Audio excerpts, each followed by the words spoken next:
One, two, three.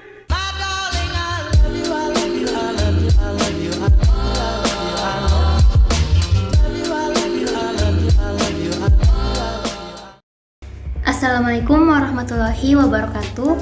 Jadi di video kali ini saya akan membahas mengenai potensi bisnis usaha sesuai dengan tugas mata kuliah kewirausahaan. Namun sebelum itu, perkenalkan nama saya Siti Alia Ardani Aries dengan NIM H071211061 dari Program Studi Sistem Informasi kelas B. Terdapat 4 materi yang akan saya jelaskan di video kali ini. Yang pertama ada identifikasi gagasan usaha, yang kedua ada analisis makro, selanjutnya ada analisis mikro, dan yang terakhir ada analisis KLPA atau SWOT. Sebelum saya menjelaskan materi yang pertama, izinkan saya untuk memberikan satu kutipan motivasi dari Steve Jobs, yaitu satu-satunya cara untuk melakukan pekerjaan hebat adalah dengan mencintai apa yang Anda lakukan. Nah, untuk itu, jika kita ingin memulai suatu bisnis usaha, kita perlu mengidentifikasi gagasan usaha sesuai dengan bakat dan minat kita, atau apa yang membuat kita senang dalam melakukan hal tersebut. Di materi pertama ini, kita akan mengidentifikasi gagasan usaha sesuai dengan potensi diri kita. Untuk gagasan bisnis usaha saya, di sini saya akan menawarkan barang seperti thrift clothes, buku bacaan, peralatan sekolah, dan barang antik yang masih memiliki nilai jual.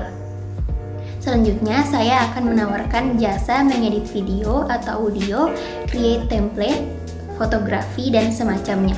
Gagasan selanjutnya, saya akan menawarkan barang seperti makanan dan minuman kekinian, dan juga skincare yang sedang hangat diperbincangkan. Dan gagasan yang terakhir yaitu saya akan menawarkan jasa mendengarkan cerita atau curhatan seseorang dalam bentuk platform sosial media dengan nama I Hear You. Untuk target pasar sendiri, saya menargetkan 3 kebutuhan manusia. Yang pertama, ada mental rasional dengan aktivitas belajar, mengobservasi, menulis, dan meneliti. Dengan begitu, saya akan menginput informasi, pengetahuan, konsep, dan ide dengan sarana alat-alat audio, visual video, buku, media, dan alat tulis. Dengan demikian, hasil capaian saya dengan mental rasional ini adalah manusia yang berpengetahuan, objektif, netral, dan kritis. Untuk kebutuhan manusia yang kedua yaitu fisik dengan aktivitas makan, minum, bermain, dan berolahraga. Dengan begitu, saya akan menginput makanan, minuman, pakaian, obat-obatan, ataupun skincare dengan sarana peralatan makan ataupun peralatan olahraga. Dengan begitu, saya akan menghasilkan capaian seseorang dengan fisik yang sehat, segar, kuat, dan aman. Dan kebutuhan manusia yang terakhir ada psikopersonal dengan aktivitas menulis diary, memori, introspeksi diri, ataupun refleksi. Dengan begitu, saya akan menginput imajinasi, mimpi, bisikan-bisikan nurani, suara-suara alam dengan sarana baik itu pena, kertas, maupun ruang sunyi. Dengan demikian, hasil capaian saya dengan psikopersonal ini adalah manusia yang berkepribadian dan utuh. Materi yang kedua adalah analisis makro. Di analisis ini, kita akan memikirkan apakah gagasan tersebut memiliki nilai ekonomi atau tidak.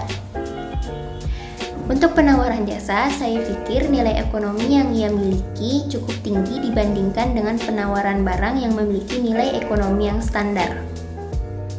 Materi selanjutnya ada analisis mikro. Di sini kita akan mempertimbangkan potensi diri atau faktor internal dalam diri kita. Adapun faktor internal dalam diri saya yaitu yang pertama, tersedianya peralatan finansial, yang kedua, penguasaan manajemen waktu, yang ketiga, jejaring sosial, dan yang terakhir, penguasaan keterampilan yang masih dalam tahap belajar. Setelah melakukan kedua analisis tersebut, saya akan lebih mengutamakan tawaran jasa dibandingkan dengan tawaran barang.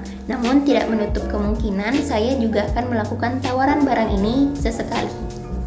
Dan untuk materi yang terakhir atau yang keempat yaitu analisis KLPA atau SWOT.